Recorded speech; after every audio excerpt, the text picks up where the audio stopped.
Okay, here we want to find the exact value or state that it's undefined.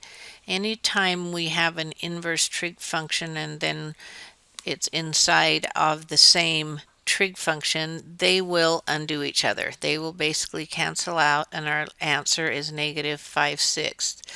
Just to see why that works on one of these, let's take this. If we can make a triangle and we can label it so that the sine is negative 5/6. That would be opposite over hypotenuse.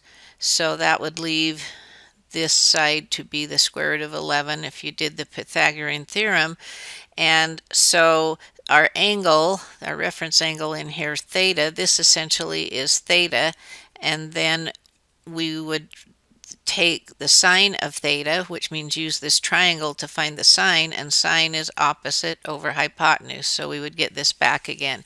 So whenever you have a trig function and inside of that you have its inverse trig function, they are just going to undo each other, cancel each other out, so the answer is negative 5/6. Now looking over at this next one, we've got to be careful because this one is different.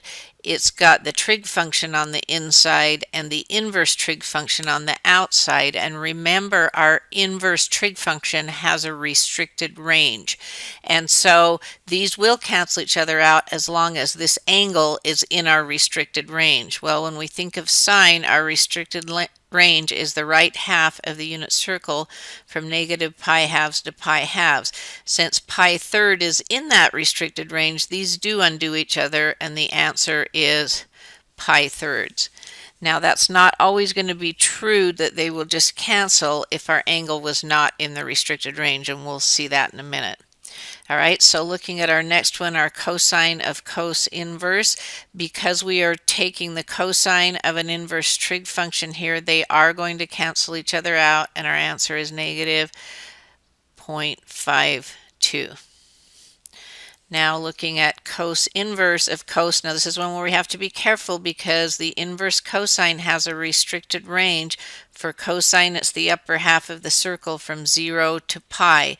Is this angle on the upper half of the circle from 0 to pi? And the answer is no, so they're not going to just cancel each other out. The answer is not going to be negative pi thirds, but we need to find an angle in our restricted range that has the same cosine value as negative pi thirds. So let's plot negative pi thirds. That's right here.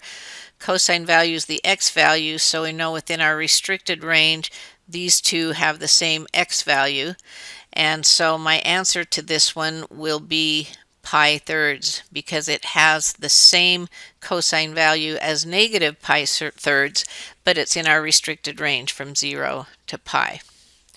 All right, so let's go ahead and look at our next one. We have inverse sine and then of sine. So because we have this on the inside, we've got to look and see, is this angle in our restricted range for sine? We know for sine, we need the right half of the unit circle from negative pi halves to pi halves. And yes, negative pi thirds is in quadrant 4 here, negative in the restricted range. So these will undo each other and leave us negative pi thirds.